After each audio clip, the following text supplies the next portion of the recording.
Halo teman-teman, perkenalkan nama saya Jensen, mahasiswa Eka Prasetya.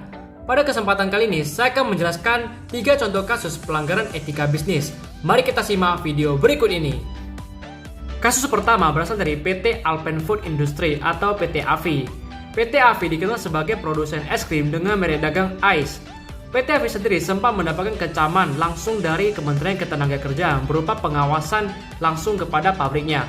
Ini diketahui karena sebelumnya PT AFI sempat mendapatkan aksi pemogokan kerja dari karyawan-karyawannya, yang dimana ini diakibatkan oleh ulah PT AFI sendiri, karena PT AFI sempat melakukan hal-hal yang tidak sesuai kepada karyawannya, seperti pemberian upah yang tidak layak dan pengabaian keselamatan kerja karyawannya, bahkan sampai ada yang mengalami keguguran. PT AFI sendiri sebenarnya sudah melanggar prinsip etika bisnis yang dikenal sebagai prinsip integritas moral, karena prinsip integritas moral adalah sebuah prinsip yang tidak merugikan orang lain, serta hasil dari keputusan dan tindakan bisnis harus dilandasi dengan kesadaran bahwa setiap orang harus dihormati dan dihargai sebagai manusia. Kasus kedua berasal dari PT Ajinomoto. Ini terjadi pada tahun 2000. Saat itu, sertifikat halal dari PT Ajinomoto akan segera berakhir dan PT Ajinomoto akan segera melakukan perpanjangan. Namun, PT Ajinomoto sempat mengganti bahan pembuatan MSG yang dikenal sebagai bahan mameno menjadi bahan baktosoiton. Nah, bahan baktosoiton akhirnya dinyatakan tidak bisa digunakan dalam pembuatan MSG. Dan PT Ajinomoto dimintai untuk menggunakan bahan mameno kembali.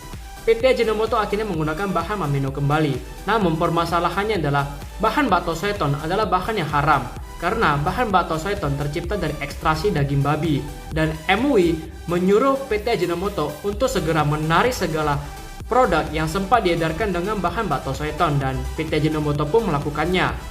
Prinsip etika bisnis yang dilanggar oleh PT Ajinomoto adalah prinsip kejujuran, karena PT Ajinomoto tidak terbuka kepada masyarakat atas penggantian bahan mameno menjadi bahan baktosoiton, dan PT Ajinomoto sendiri dinyatakan tidak bertanggung jawab karena PT Ajinomoto menyangkal alasan penggunaan bahan baktosoiton lebih ekonomis dibandingkan bahan mameno yang lebih mahal karena bahan mameno berasal dari ekstraksi daging sapi.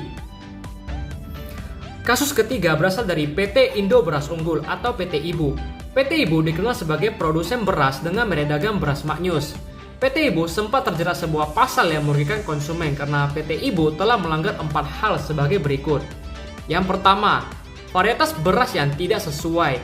Ini diketahui di laboratorium karena varietas beras yang tercantum pada kemasan tidak sesuai dengan beras aslinya. Yang kedua, pencantuman label tidak berizin. PT IBU telah mencantumkan label AKG atau angka kecukupan gizi, yang dimana label AKG biasanya tercantum pada makanan ringan, sementara beras bukanlah makanan ringan. Yang ketiga, mutu beras jauh dari kata premium. Patahan beras dari beras premium biasanya berkisar 15%, sementara patahan beras dari PT IBU berkisar 50%. Ini juga diketahui ketika diuji di laboratorium. Yang keempat, harga beras yang premium sementara kualitas yang tidak premium. Sebenarnya sih dari penjelasan saya sebelumnya kita bisa mengetahui ya bahwa kualitas memang tidak premium, tetapi PT IBU tetap memanfaatkannya dengan memberikan harga yang premium. Nah, PT IBU telah melanggar prinsip etika bisnis yang dikenal sebagai prinsip kejujuran karena telah mencantumkan hal-hal yang tidak sesuai dengan kenyataan, serta PT IBU juga telah mencantumkan hal-hal yang memang tidak perlu dicantumkan.